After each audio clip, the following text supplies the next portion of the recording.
Hey guys, no, good day and good afternoon mga boss. For today's video ay short video lang tayo. Pasilip ko lang sa inyo yung aking Boston to Boston. Lumabas puti.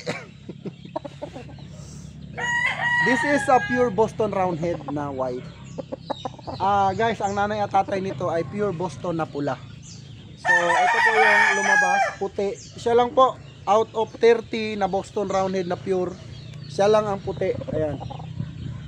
Ayan po. Ang ganda ng sukat guys. Yung describe ko yung body structure, napakaganda. Okay. Medyo malikot lang siya.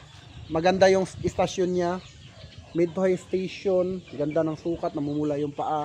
At yung mata, grabe. Pulang-pula guys. Ayan oh. This is pure Boston Roundhead. Pwede siyang contender as brood stag. He is 18 months old. And napakabait niyang manok. Okay? So, yun lang. And now, sa mga interesado, kindly PM guys. Ito ay kasalukuyang kinukondisyon namin, no? So, good luck sa makakakuha nito, mga idol. Okay? Napakatalino niyang manok, angat, timing, and mataas ang winning percentage. So, anyway, pasilip ko sa inyo yung iba kong naka-precon. Let's go! Okay guys, this is my Raptor sweater, Larry Romero. And tapos na po ang conditioning nito. Pwede na po this coming Sunday. Napakagwapong manok, grabe. He is 2 years old. And beautiful and good timing. Grabe, ang ganda ng mukha nito.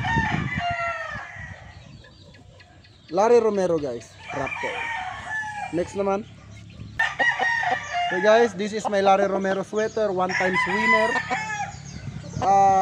3 years old.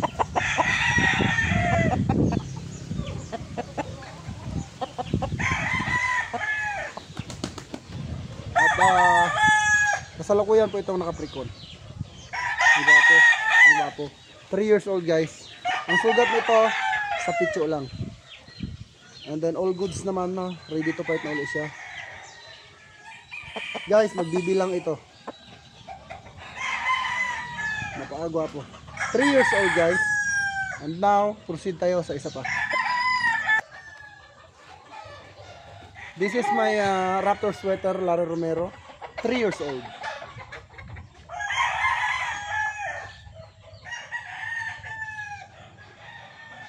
Okay. So hanggang dito na lang po ang ating vlog.